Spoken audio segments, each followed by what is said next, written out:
السلام علیکم، welcome to my channel Urdu novels and ادبی کہانیاں۔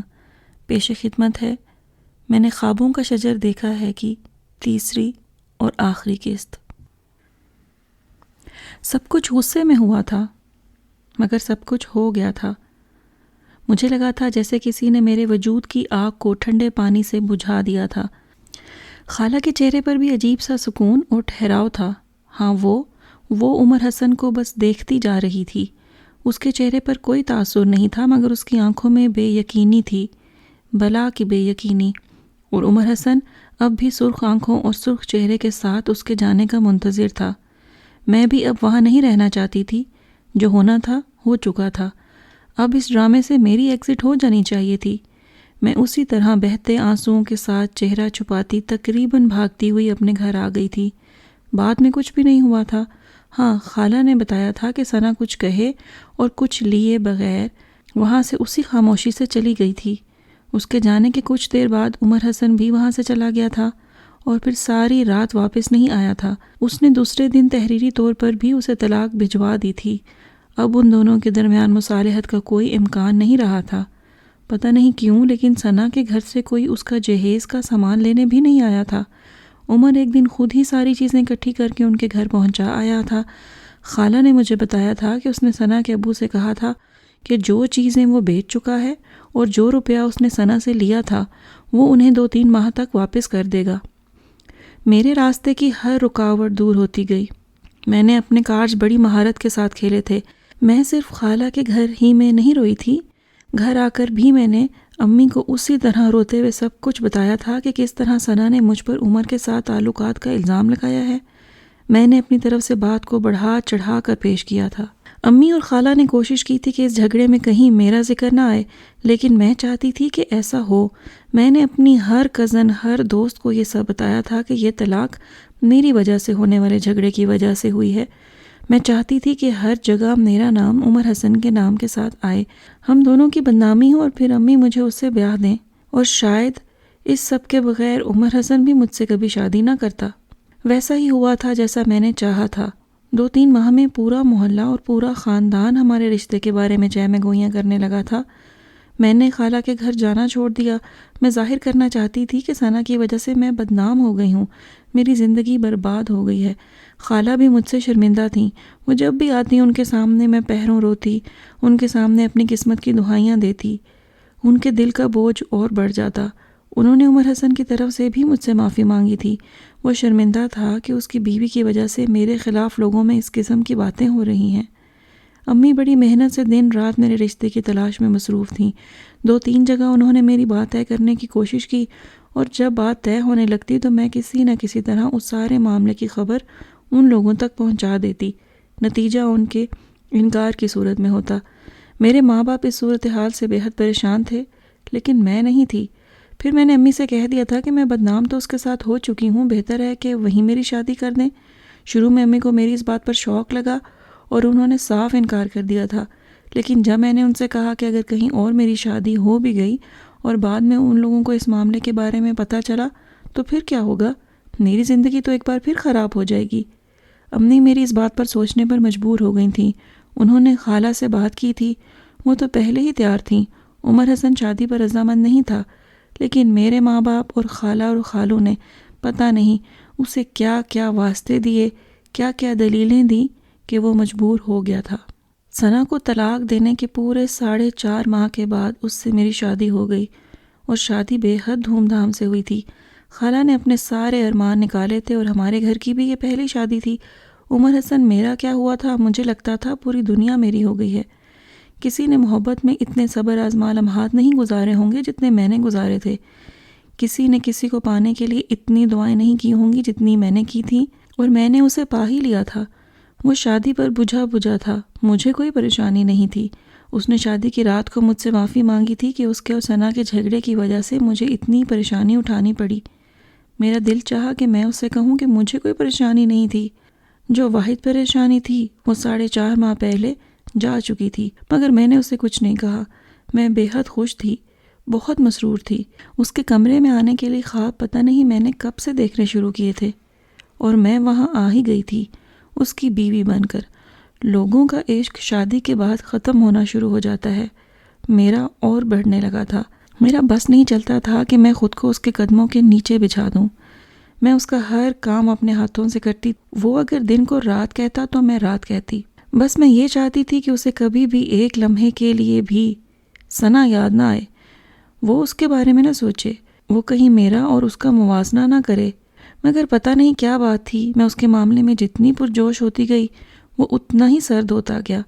کزن کی حیثیت سے وہ مجھ سے جتنی باتیں کیا کرتا تھا اب اتنی گفتگو بھی نہیں کرتا تھا، بس خاموش رہتا تھا۔ اس کی خاموشی سے میرا دل ڈوبنے لگتا، عجیب طرح کے وہم میرے دل میں آنے لگتے تھے۔ کہیں یہ ثنا کے بارے میں تو نہیں سوچ رہا، کہیں وہ اسے یاد تو نہیں آ رہی، میں سوچتی اور مجھے ہول اٹھنے لگتے۔ میں نے اس گھر سے ثنا کی ہر نشانی ختم کر دی تھی، اپنے بیڈ روم کی کلر اسکیم بدلوا دی تھی، گھر کے ہر کمرے کی ڈیکوریشن بدل دی تھی۔ ہر وہ چیز جس کے بارے میں مجھے علم تھا کہ یہ ثنا خرید کر لائی تھی، وہ میں نے اٹھا کر بیچ دی تھی یا پھینک دی تھی۔ میری شادی کو 6-7 ماہ گزرے تھے تب مجھے پتہ چلا تھا کہ ثنا کی بھی شادی ہو گئی ہے۔ اس خبر نے میرے دل کو ایک عجیب سا سکون دیا تھا، ایک عجیب سے تحفظ اور خوشی کا احساس ہوا تھا مجھے۔ میں کسی کا بھی برا نہیں چاہتی تھی، میں ثنا کا برا بھی نہیں چاہتی تھی، لیکن مصیبت یہ تھی کہ وہ عمر حسن کی زندگی میں آ گئی تھی جو میری زندگی تھا، اور اب جب وہ اس کی زندگی سے نکل گئی تھی تو مجھے اس سے کوئی شکوہ نہیں رہا تھا۔ میری خواہش تھی کہ اس کی بھی کسی اچھی جگہ شادی ہو جائے اور وہ بھی خوش رہے، اور اب اس کی شادی کی خبر نے مجھے پرسکون کر دیا تھا۔ بہت دنوں تک میں عمر حسن کے چہرے کو بڑے غور سے دیکھتی رہی۔ میں اس کے چہرے پر پتہ نہیں کیا ڈھونڈنا چاہتی تھی۔ میں دیکھنا چاہتی تھی کہ ثنا کی شادی سے کہیں وہ پریشان تو نہیں، مگر میں اس کے چہرے پر کچھ بھی تلاش نہ کر پائی۔ وہ ویسا ہی تھا جیسا پہلے تھا، افسردہ، خاموش، کسی تیسرے احساس کا اظہار نہیں تھا، نہ چہرے پر نہ باتوں میں۔ میں مطمئن ہو گئی تھی، سب کچھ ٹھیک ہو جائے گا، سب کچھ ٹھیک ہو جائے گا۔ میں خود کو تسلیاں دیتی رہتی۔ جب سے میں عمر کے گھر آئی تھی اس کا کاروبار پھیلتا ہی گیا تھا، روپیہ بارش کی طرح ہم پر برس رہا تھا۔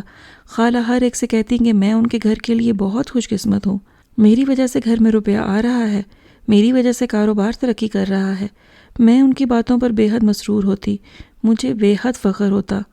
ہاں، یہ سب میری وجہ سے ہی ہے، میں یہاں نہیں تھی تو یہاں کیا تھا، مگر اب میں ہوں تو جیسے سب کچھ ہے۔ میں دل ہی دل میں سوچتی، اور یہ کوئی خوش فہمی نہیں تھی۔ اس کا کاروبار دن دگنی اور رات چوگنی ترقی کر رہا تھا۔ اس کا ثبوت وہ بڑی بڑی رقوم تھیں جو وہ مجھے اور خالہ کو خرچ کرنے کے لیے دیا کرتا تھا۔ کم از کم اس معاملے میں مجھے اس سے کوئی شکایت نہیں تھی۔ شادی کے بعد اس نے کبھی مجھے کسی چیز کی تنگی کا شکار نہیں ہونے دیا تھا۔ مجھے شروع سے ہی روپیہ پانی کی طرح بہانے کی عادت تھی، اور میری یہ عادت شادی کے بعد بھی قائم رہی۔ وہ مجھے جتنے روپے دیتا، میں ایک بار شاپنگ پر جاتی اور خرچ کراتی، پھر میں اس سے اور روپے مانگتی اور وہ ایک لفظ کہے بغیر میرا مطالبہ پورا کر دیتا۔ اس نے کبھی مجھ سے نہیں پوچھا تھا کہ میں اتنے روپوں کا کیا کرتی ہوں۔ میں خود ہی اپنا ہر نیا لباس، ہر نیا زیور بڑے شوق سے اسے دکھاتی، اور وہ کسی دلچسپی کے بغیر اسے دیکھتا اور میرے پوچھنے پر سرسری انداز میں تعریف کر دیتا۔ میرے لیے یہ بھی کافی تھا۔ میں ہر وقت خود کو سجا سنوار کر رکھتی تھی۔ میں جانتی تھی کہ عمر حسن کو سادگی پسند ہے، اسے زیادہ میک اپ اور بھاری بھرکم بھڑکیلے لباس پسند نہیں ہیں، لیکن یہ سب مجھے پسند تھا، اور خالہ بھی یہی چاہتی تھیں کہ میں خوبصورت ہوں اور مجھے سج سنور کر رہنا چاہیے۔ اس طرح میں اس کے دل میں اپنی جگہ بنا لوں گی۔ عمر نے بھی کبھی مجھے اس سے نہیں روکا، نہ ہی اس نے کبھی مجھ سے کہا کہ اسے یہ سب پسند نہیں ہے، بس وہ مجھے سراہتا نہیں تھا، مگر میں خود ہی اسے پوچھتی رہتی کہ میں کیسی لگ رہی ہوں، اور وہ کہہ دیتا اچھی لگ رہی ہو، اور میں اس کی بات پر جیسے ہواؤں میں اڑنے لگتی۔ ان دنوں زندگی بے حد خوبصورت تھی، میں ماں بننے والی تھی، اور مجھے یقین تھا کہ میرا بچہ عمر کو بھی بدل دے گا، اس کی خاموشی توڑ دے گا۔ میرے ہاں شادی کے 1.5 سال بعد بیٹی پیدا ہوئی، لیکن عمر کی خاموشی نہیں ٹوٹی۔ وہ بیٹی سے محبت کرتا تھا، اسے بے تحاشا چیزیں لا کر دیتا تھا، اسے گود میں بھی اٹھا لیتا، لیکن پھر بھی وہ افسردگی ختم نہیں ہوئی تھی جس نے اس کے وجود کو گھیرا ہوا تھا۔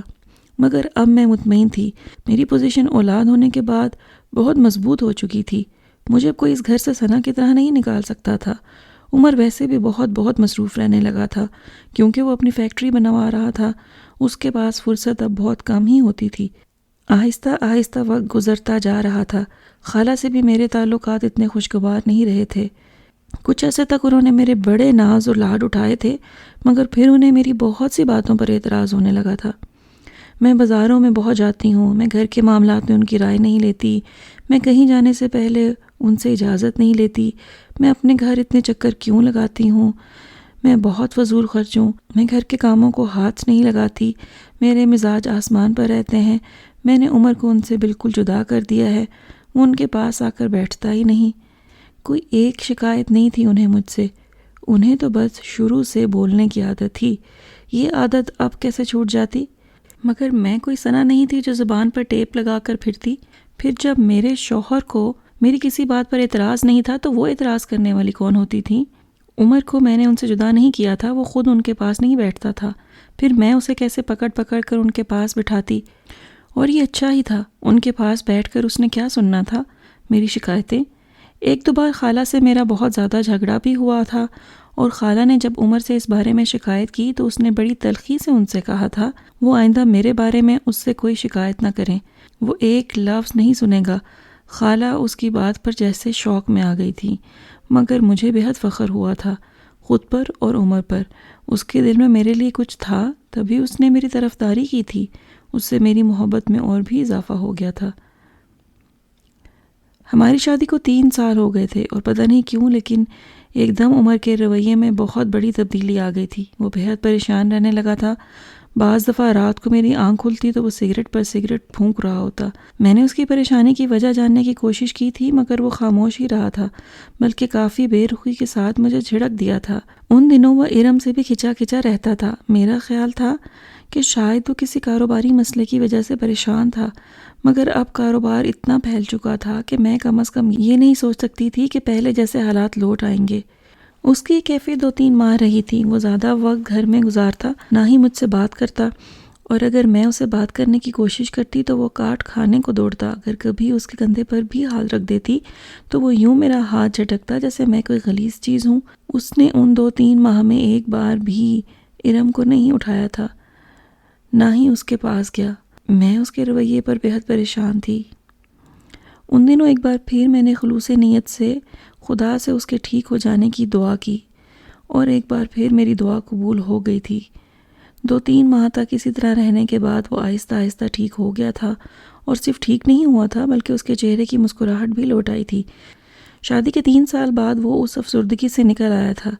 ثنا کا طلسم ٹوٹ گیا تھا، اور میں اس کا دل جیتنے میں کامیاب ہو گئی تھی۔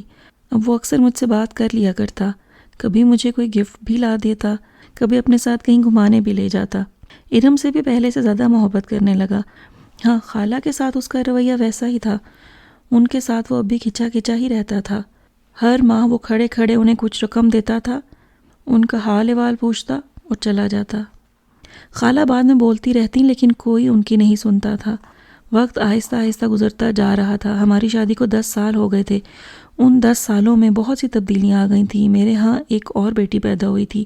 اس بیٹی کی پیدائش پر عمر حسن نے کہا تھا کہ اب وہ مزید کوئی بچہ نہیں چاہتا۔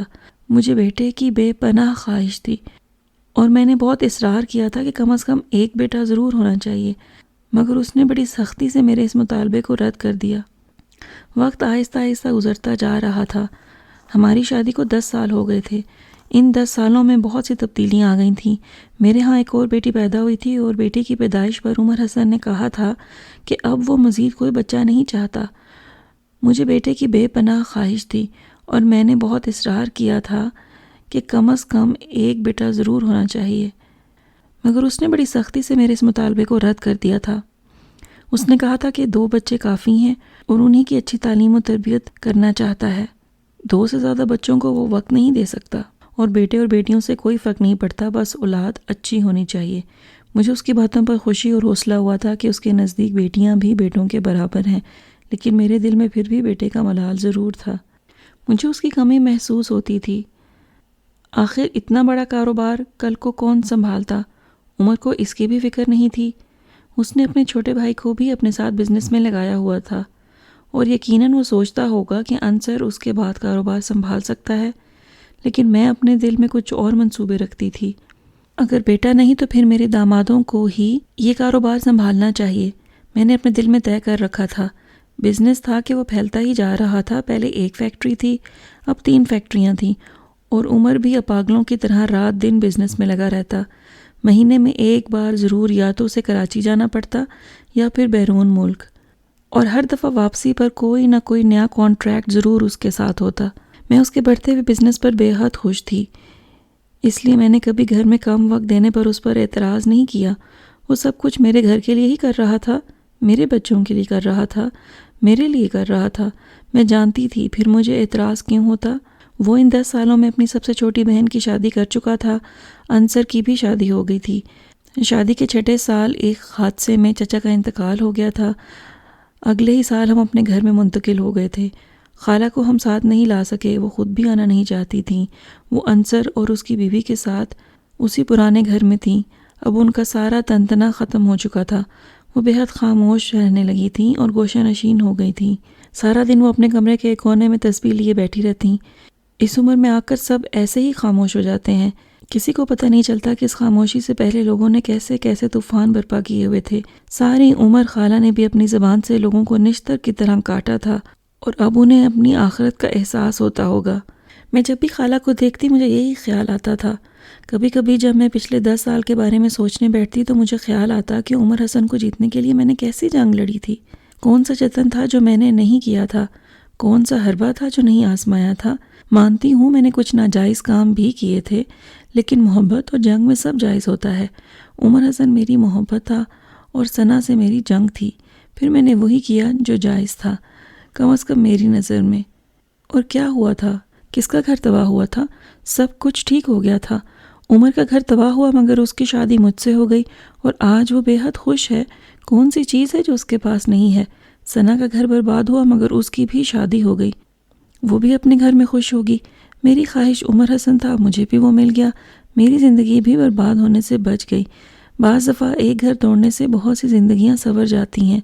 میں اکثر سوچا کرتی، زندگی اسی طرح رواں دواں تھی۔ میری شادی کو 17 سال ہونے والے تھے۔ ہم 3 سال پہلے ایک بار پھر پہلے سے بڑے گھر میں شفٹ ہو چکے تھے۔ زندگی بہت پرسکون تھی۔ میری بیٹیاں بڑی ہو گئی تھیں اور عمر نے انہیں شہر کے بہترین اسکول میں داخل کروایا ہوا تھا۔ وہ ان کی تعلیم کے بارے میں شروع سے ہی بہت دلچسپی لیتا رہا تھا۔ مجھے ان کے بارے میں کبھی بھی زیادہ فکر کرنی نہیں پڑی تھی۔ ویسے بھی مجھے خود نہ تو تعلیم میں کوئی دلچسپی تھی، نہ ہی میں اس سلسلے میں ان کی کوئی مدد کر سکتی تھی، کیونکہ میں خود صرف مشکل سے FA ہی کر سکی تھی۔ اس لیے ان کی تعلیم کا مسئلہ میں نے عمر کے لیے ہی چھوڑا تھا۔ وہ خود تو انہیں نہیں پڑھاتا تھا مگر اس نے ان کے لیے بہترین اور مہنگے ٹیوٹر لگوا رکھے تھے۔ اس کے پاس ان کو پڑھانے کے لیے وقت ہوتا بھی کہاں۔ پچھلے 17 سالوں میں اس نے کاروبار کو اتنا پھیلا لیا تھا کہ اب وہ چاہتا بھی تو اسے جان نہیں چھڑا سکتا تھا۔ انصر بھی بے حد مصروف رہتا تھا۔ عمر پہلے کی نسبت اب زیادہ دنوں کے لیے گھر سے غائب رہنے لگا تھا۔ ہاں، اب بعض دفعہ مجھے اس کی کمی محسوس ہونے لگی تھی۔ وہ کبھی بھی کسی فنکشن پر ہمارے ساتھ جانے کے لیے وقت نہیں نکال سکا تھا، اور نہ ہی وہ کبھی مجھے یا بچوں کو اپنے ساتھ کسی فنکشن میں لے کر گیا تھا، بلکہ اس کے دوست بھی کبھی ہمارے گھر پر نہیں آئے تھے، نہ ان سے ہمارا ملنا جلنا تھا۔ جب بھی اسے کبھی کسی فنکشن کی دعوت آتی تو یا تو وہ ہمیں بتاتا ہی نہ، اور اگر کبھی بتا دیتا اور میں ساتھ جانے کی فرمائش کرتی تو وہ لے جانے سے انکار کر دیتا۔ مجھے یہ لگتا کہ شاید اسے پسند نہیں ہے کہ میں اس کے ساتھ کسی قسم کی گیٹ ٹوگیدرز میں جاؤں، اس لیے میں زیادہ اصرار نہیں کرتی تھی۔ لیکن گرمیوں کی چھٹیوں میں بھی جب بچے بہت اصرار کرتے تو بھی وہ ہم لوگوں کو کبھی اپنے ساتھ کچھ دنوں کے لیے کسی تفریحی مقام پر نہیں لے جا سکا۔ گرمیوں میں اس کے اپنے بیرون ملک کے ٹورز آ جاتے تھے۔ وہ ہمیں کہیں جانے سے نہیں روکتا تھا، بلکہ ہمارے جانے کے پورے انتظام کر دیا کرتا تھا، اور انصر کی فیملی کے ساتھ ہمیں کہیں نہ کہیں بھجوا دیا کرتا تھا۔ لیکن پھر بھی میرا دل چاہتا کہ وہ ساتھ ہو۔ کچھ دنوں کے لیے ہم تنہائی میں بیٹھ کر کچھ اچھی باتیں کرتے، جہاں اس کی کوئی مصروفیت آڑے نہ آئے، مگر اس کے پاس وقت ہی نہیں ہوتا تھا۔ بعض دفعہ میں جذباتی ہو کر اس سے ایسی بات کہتی تو وہ بڑی غیر دلچسپی سے کہتا، دیکھو شمائلہ، میں بہت پریکٹیکل آدمی ہوں، یہ رومانس وغیرہ نہیں کر سکتا، میرے پاس اتنا وقت نہیں ہے اور نہ ہی یہ رومانس کی عمر ہے، ہماری بچیاں بڑی ہو رہی ہیں، اب ہمیں اپنی خواہشات کے بجائے ان کی خواہشات کے بارے میں سوچنا چاہیے۔ میرا دل چاہتا کہ میں اس سے کہوں کہ اس عمر میں کیا، ہم نے تو کسی بھی عمر میں رومانس نہیں کیا۔ اس کے پاس ہمیشہ وقت کم ہوتا تھا، اس کو ہمیشہ کوئی نہ کوئی کام ہوتا تھا۔ بعض دفعہ میرا دل چاہتا میں اس سے پوچھوں کہ تم نے ثنا سے رومانس کیسے کیا تھا، کیا تب تم پریکٹیکل آدمی نہیں تھے؟ مگر میں بس چپ ہو جاتی۔ پھر اچانک میری زندگی میں ایک طوفان آ گیا تھا۔ میں کبھی اس کی فیکٹری نہیں گئی تھی، نہ آفس، لیکن اس دن شاپنگ سے واپسی پر قائد اعظم روڈ سے گزرتے ہوئے میری گاڑی کا ٹائر پنکچر ہو گیا۔ ڈگی میں دوسرا ٹائر بھی نہیں تھا۔ مجھے پتا تھا کہ قائد اعظم روڈ پر ہماری فرم کا ہیڈ آفس ہے۔ میں نے سوچا کہ وہاں چلی جاتی ہوں، اور اگر عمر وہاں ہوا تو وہ اپنے ڈرائیور کو کہہ کر مجھے ڈراپ کروا دے گا۔ میرے ڈرائیور کو بھی اس آفس کا پتہ تھا، اور جہاں میری گاڑی پنکچر ہوئی تھی وہاں سے کچھ فاصلے پر ہی وہ آفس تھا۔ ڈرائیور مجھے وہاں تک چھوڑ گیا تھا۔ کاؤنٹر پر بیٹھی ہوئی ریسیپشنسٹ سے میں نے اپنا تعارف کروایا تھا تو وہ حیرانی سے میرا منہ دیکھنے لگی تھی۔ مجھے اس کی حیرانی سمجھ میں نہیں آئی۔ میں نے عمر کے بارے میں پوچھا تو اس نے کہا کہ وہ آفس میں نہیں ہے۔ اس پر میں نے اس سے کہا کہ وہ آفس کی کسی گاڑی میں مجھے گھر ڈراپ کروانے کا انتظام کرے۔ وہ میرے مطالبے پر عجیب سی نظروں سے مجھے دیکھتی رہی۔ پھر اس نے کہا، دیکھیں، یہ تو میں جانتی ہوں کہ آپ مسز عمر نہیں ہیں، لیکن آپ کون ہیں یہ میں نہیں جانتی، نہ ہی یہ جانتی ہوں کہ آپ غلطی سے یہاں آئی ہیں یا کسی نے آپ کو بھیجا ہے۔ مجھے اس کی بات پر غصہ آ گیا تھا۔ کیا سمجھ رہی ہو تم مجھے؟ کیا خیال ہے تمہارا کہ میں کون ہوں؟ میں مسز عمر کو اچھی طرح جانتی ہوں۔ وہ عمر صاحب کو کئی بار لنچ پر لینے آتی ہیں، اور ویسے بھی کبھی کبھار آتی رہتی ہیں، اور آپ مسز عمر نہیں ہیں۔ اس کی بات مجھے بم کے دھماکے جیسی لگی تھی۔ مجھے ایسا لگا تھا جیسے کسی نے مجھے 440 وولٹ کا شاک دیا ہو۔ اوہ خدایا، یہ کیا کہہ رہی ہے؟ میرا دل دھڑکنا بھول گیا تھا۔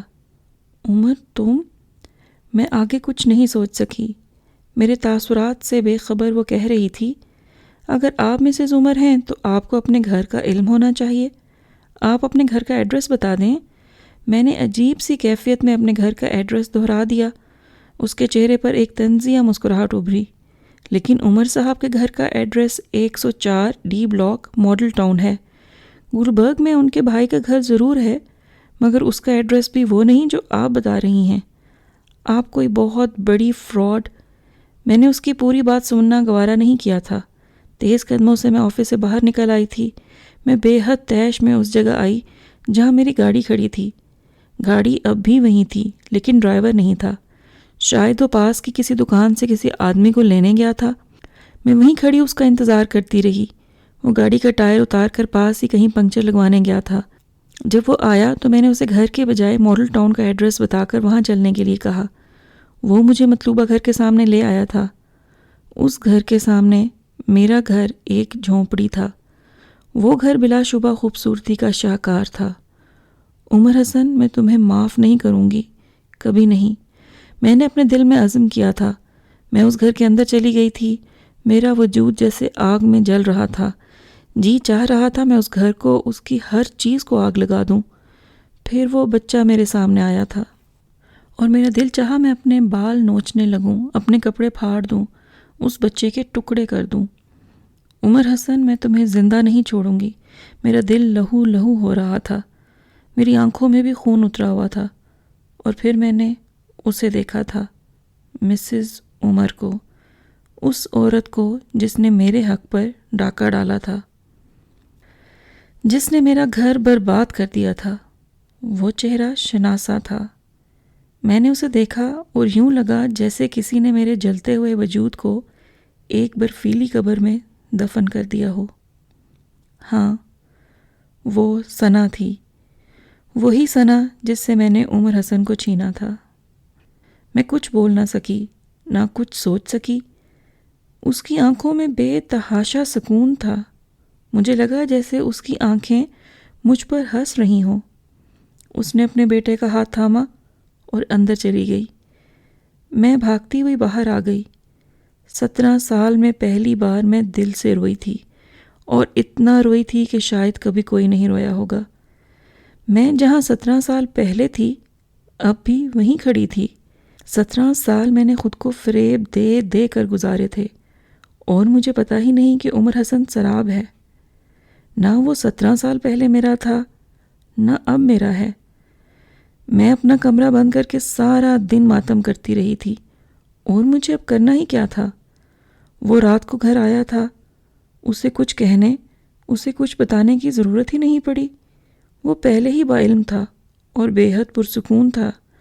کچھ دیر پہلے وہ میرے سامنے کھڑا کہہ رہا تھا، میں نے تم سے کبھی محبت نہیں کی، نہ پہلے، نہ آج، نہ ہی آئندہ کروں گا۔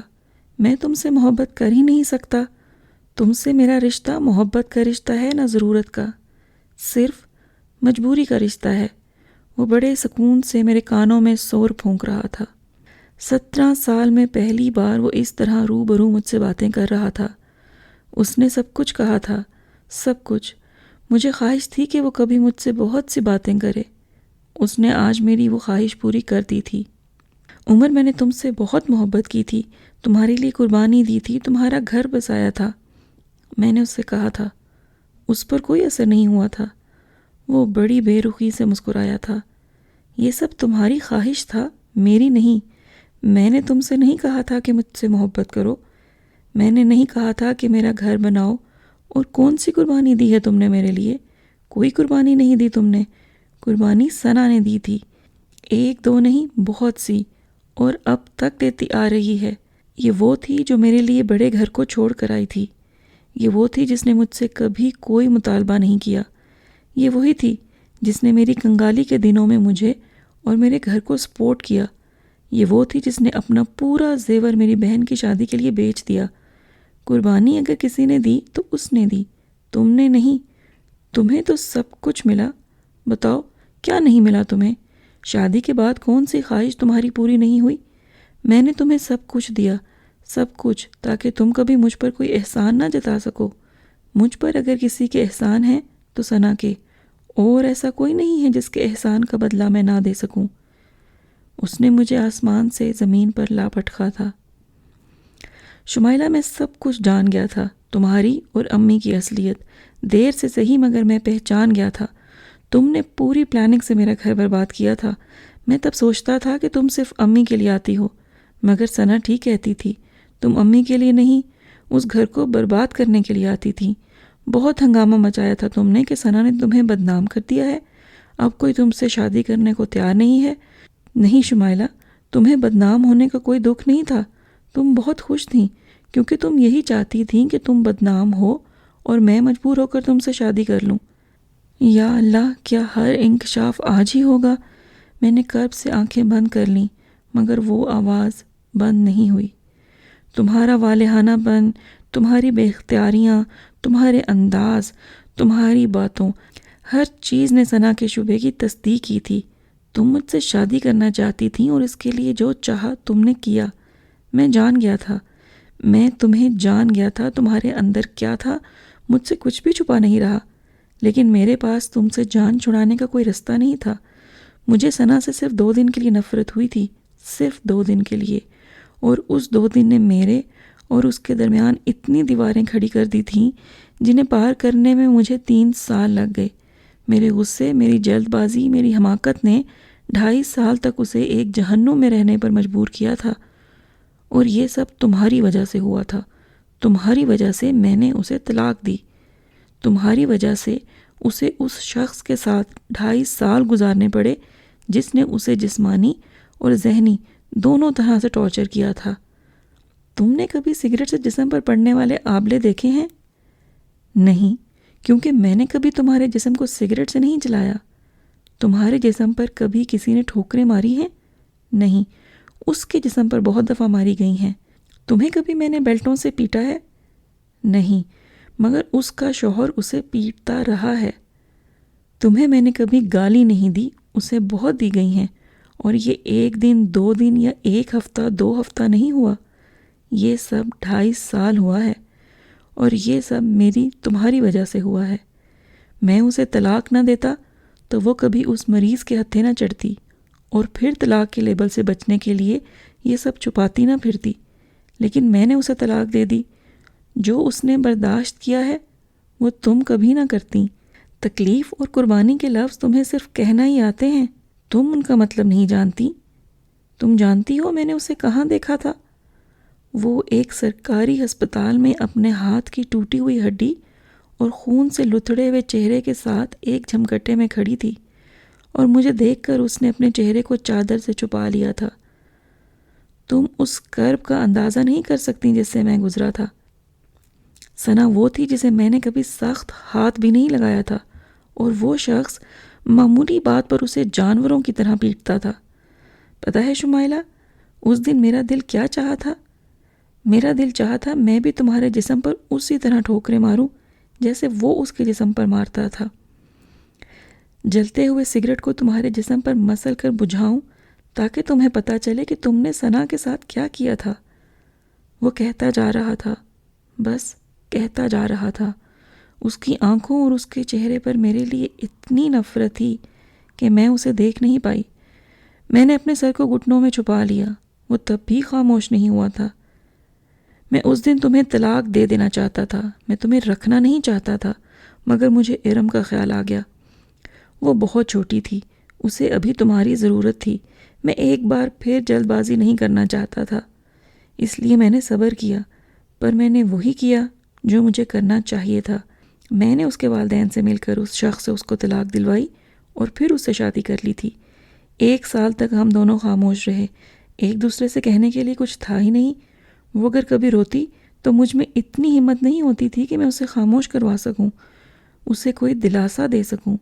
ایک مجرم کی طرح میں اس کے سامنے جایا کرتا تھا، اور یہ سب تم نے کیا تھا، اس سب کی ذمہ دار تم تھیں۔ میں اس کی آواز سے اس کے دل کی کیفیت جان رہی تھی۔ آج جیسے یوم حشر تھا۔ جب ارم کچھ بڑی ہوئی تو میں تمہیں طلاق دے دینا چاہتا تھا۔ میں نے ثنا سے اس بارے میں بات کی تھی اور اس نے سختی سے مجھے مجبور کیا تھا کہ میں ایسا نہ کروں۔ وہ نہیں چاہتی تھی کہ تمہاری بیٹی کی زندگی برباد ہو، تمہارے ساتھ وہ کچھ ہو جو اس کے ساتھ ہوا تھا۔ اس نے مجھے تمہارے ساتھ شیئر کرنا قبول کر لیا تھا، پر ایسے بہت سے مواقع آئے تھے جب میں تم سے جان چھڑانا چاہتا تھا۔ میں صرف ایک گھر چاہتا تھا، ثنا کے ساتھ۔ 2 گھروں سے میں تنگ آ گیا تھا، لیکن ہر بار وہ نہیں مانی۔ ہر بار وہ مجھے مجبور کر دیتی کہ میں تمہیں طلاق نہ دوں۔ اس نے ایک ایک کر کے بے شمار بھالے میرے سینے میں اتار دیے تھے۔ تو تمہارے ساتھ پچھلے 17 سال میں نے بھیک میں ملی خیرات کے طور پر گزارے ہیں۔ میں اپنے سر کو اٹھا نہیں پا رہی تھی۔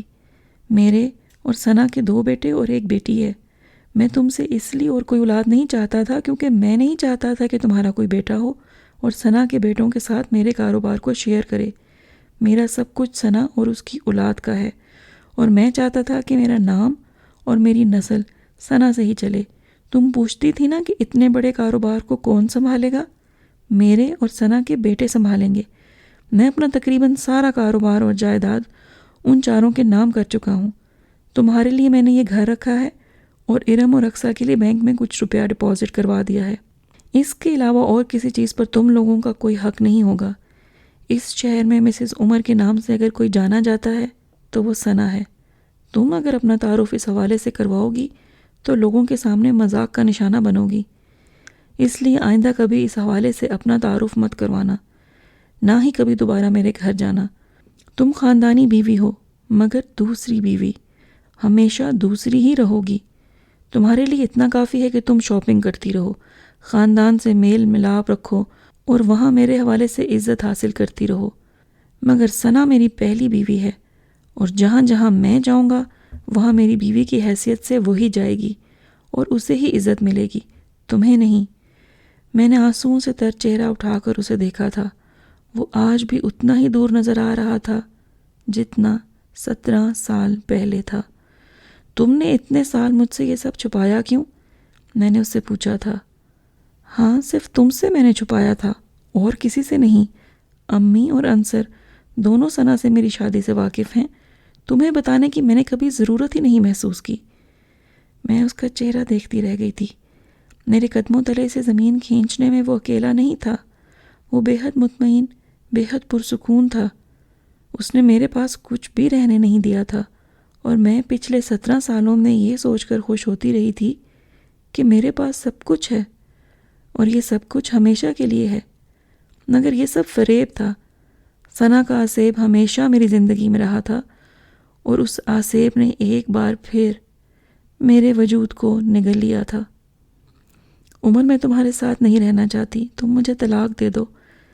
اتنا بڑا دھوکہ کھا کر میں تمہارے ساتھ نہیں رہ سکتی۔ میں نے پتہ نہیں یہ کہنے کا حوصلہ کہاں سے پیدا کیا تھا۔ مجھے تمہیں طلاق دینے پر کوئی اعتراض نہیں ہے، بلکہ خوشی ہوگی، لیکن تم اچھی طرح سے اس بات کے بارے میں سوچ لو اور پھر مجھے اپنے فیصلے سے آگاہ کر دینا۔ میں ارم اور اقصیٰ کو تم سے نہیں چھینوں گا، وہ تمہارے پاس ہی رہیں گی۔ میں انہیں شٹل کاک بنانا نہیں چاہتا، لیکن تم یہ ضرور سوچ لو کہ تمہارے اس فیصلے سے ان دونوں کے ذہن اور زندگی پر کیا اثر ہوگا۔ تمہیں کچھ سالوں کے بعد ان دونوں کی شادی بھی کرنی ہے، اور کسی متعلقہ کی بیٹی کو بیاہ کر لانے سے پہلے لوگ 1000 بار سوچتے ہیں۔ پھر بھی اگر تم طلاق ہی چاہتی ہو تو ٹھیک ہے، میں تمہیں طلاق دے دوں گا، لیکن بہتر ہے تم اچھی طرح اس بارے میں سوچ لو۔ وہ یہ کہہ کر بڑی لاپرواہی سے اپنا بریف کیس اٹھا کر چلا گیا، اور میں تب سے اس کرسی پر جھول رہی ہوں۔ چیزوں کو بنتے ہوئے کتنے مہینے، کتنے سال لگ جاتے ہیں، مگر جب وہ ختم ہونے لگتی ہیں تو پھر سب کچھ لمحوں میں ختم ہو جاتا ہے۔ میں کرسی پر جھولتے ہوئے سامنے ڈریسنگ ٹیبل کے مرر میں اپنے وجود کو دیکھ رہی ہوں۔ مرر مجھے سبز کپڑوں میں ملبوس تراشیدہ بالوں والی ایک فربہی مائل 40 سالہ عورت کا عکس دکھا رہا ہے، جس کا ماضی ایک فریب تھا اور مستقبل ایک خواب رہا ہے، جس کا خوبصورت چہرہ اس مرد کے دل کو نہیں جیت پایا تھا جسے اس نے سب سے زیادہ چاہا تھا۔ میں یہ نہیں مانتی کہ مرد کے لیے قربانی دی جائے اور وہ اسے بھول جائے، اس کا کوئی صلہ نہ دے۔ یہ کیسے ہو سکتا ہے کہ وہ بندہ جو آپ کا شوہر ہے، آپ سے محبت کرتا ہے، آپ اس کے لیے کچھ قربان کریں تو وہ اسے بھلا دے، اس کے نزدیک اس کی کوئی وقت ہی نہ ہو؟ اور پھر ہم دونوں میں تو ذہنی ہم آہنگی ہے، ہمیں تو اپنی بات ایک دوسرے تک پہنچانے کے لیے بعض دفعہ لفظوں کی بھی ضرورت نہیں پڑتی۔ کم از کم عمر حسن وہ واحد مرد ہے جس کے بارے میں میں کہہ سکتی ہوں کہ وہ احسان فراموش نہیں ہے۔ بہت سال پہلے ایک بار ثنا نے اپنی کسی دوست سے کہا تھا، اس کی آواز میرے کانوں میں لہرا رہی تھی، ہاں عمر حسن احسان فراموش نہیں تھا، اس میں وہ خوبیاں تھیں جو عام مردوں میں نہیں تھیں، اور ان خوبیوں کی وجہ سے ہی میں اس کی محبت میں گرفتار ہو گئی تھی۔ مجھ میں ایسی کوئی خوبی نہیں تھی، پھر بھی میں نے اس کے ساتھ زندگی گزارنے کی خواہش کی تھی۔ ہم نامکمل لوگ مکمل لوگوں کے ساتھ کبھی نہیں چل سکتے، کبھی ہمارا سانس پھول جاتا ہے اور کبھی وہ ہمیں بہت پیچھے چھوڑ جاتے ہیں۔ میرے ساتھ یہ دونوں باتیں ہوئی تھیں۔ مجھے اپنے کسی فعل پر کوئی شرمندگی، کوئی افسوس نہیں ہے۔ میں نے جو ٹھیک سمجھا اسے حاصل کرنے کے لیے کیا۔ میں انسان تھی، کوئی فرشتہ نہیں، اور پھر سب یہی کرتے ہیں۔ میں نے کوئی گناہ نہیں کیا تھا۔ اگر میری وجہ سے ثنا کو تکلیفیں اٹھانا پڑیں تو میں کیا کر سکتی ہوں؟ یہ سب اس کی قسمت میں تھا۔ پھر عمر حسن مجھے ان سب چیزوں کا ذمہ دار کیسے ٹھہرا سکتا ہے؟ میں نے 17 سال کے دوران سب کچھ پا لیا تھا، دولت، گھر، بچے، سکون۔ میں نے سوچا تھا اب دنیا میں کچھ اور پانے اور حاصل کرنے کے لیے باقی نہیں رہا، مگر مجھے یہ پتہ نہیں چلا تھا کہ عمر حسن، ہاں بس عمر حسن میرا نہیں ہوا۔ میں نے اس کو اتنا چاہا تھا کہ اس کے عشق میں اپنے وجود کو آگ بنا ڈالا تھا۔ اس آگ نے کتنوں کو جلایا، مجھے کبھی اس کا احساس نہیں ہوا۔ اب یہاں اس کمرے میں کرسی پر جھولتے ہوئے میری سمجھ میں نہیں آ رہا کہ میں کیا کروں۔ اس سے طلاق لے لوں تو اس عمر میں اپنے چہرے، اپنے ماتھے پر یہ داغ کیسے سجا لوں؟ اپنی بیٹیوں کو کیا بتاؤں کہ میں عمر حسن سے طلاق کیوں لے رہی ہوں؟ اپنے ماضی کے کارنامے ان کے سامنے کیسے رکھ دوں؟ وہ تو پھر بہت سے سوال کریں گی میرے بارے میں، عمر حسن کے بارے میں اور ثنا کے بارے میں، اور میں انہیں کوئی جواب نہیں دے سکتی۔ اور اگر انہیں مطمئن کر بھی دوں تو ان لوگوں کو کیسے مطمئن کروں گی جو میری بیٹیوں کا رشتہ لینے آئیں گے؟ اور اگر میں طلاق نہ لوں تو زندہ کیسے رہوں؟ پچھلے 17 سال جس فریب، جس سراب کے ساتھ رہی ہوں، اس کے ساتھ آگے کیسے رہوں؟ اس کی بے اعتبار نظروں اور اجنبی لہجے کو کیسے برداشت کروں جو میرا خون کر دیتے ہیں؟ اور یہ کیسے برداشت کروں کہ وہ اسی شہر میں ایک گھر میں اس عورت کے پاس بھی جاتا ہے جسے وہ سب سے زیادہ چاہتا ہے؟ یہ کیسے برداشت کروں کہ میرے لیے اس کی نظروں میں نفرت اور اس کے لیے محبت ہے؟ میں دوراہے پر کھڑی ہوں اور جانتی ہوں کہ منزل دونوں ہی رستوں پر نہیں ہے، پھر بھی مجھے ایک رستہ چننا ہے اور میں انتخاب نہیں کر پا رہی۔ اور اب میں آپ سے پوچھ رہی ہوں، مجھے بتائیں کہ میں کیا کروں، میں کون سا رستہ چنوں؟ مجھے یہ بتانے کی ضرورت نہیں ہے کہ میں نے اچھا کیا یا برا۔ مجھ پر نیکی اور بدی کا فتویٰ جاری مت کیجیے، میں سب جانتی ہوں۔ صرف یہ نہیں جانتی کہ مجھے کیا فیصلہ کرنا چاہیے، اس لیے آپ سے آپ کی مدد چاہتی ہوں۔ شاید آپ مجھے اس برزخ سے نکال لیں جس میں اپنی مرضی سے گری ہوں۔ مجھے بتائیں، اگر آپ میری جگہ ہوتے تو کیا کرتے؟ جی لسنرز، اس کے ساتھ ہی اس ناول کا تو اختتام ہوتا ہے۔ اگر آپ کو ناول پسند آئے تو ہمارے چینل کو سبسکرائب کریں اور بیل آئیکن کا بٹن دبا دیں تاکہ آپ کو تمام اپڈیٹس ملتی رہیں۔ اگر آپ کی کوئی ریکویسٹ ہے تو وہ آپ کمنٹ سیکشن میں کر سکتے ہیں۔ جلد ہی آپ کی خدمت میں حاضر ہوں گے، تب تک کے لیے اپنا خیال رکھیے گا۔ اللہ حافظ۔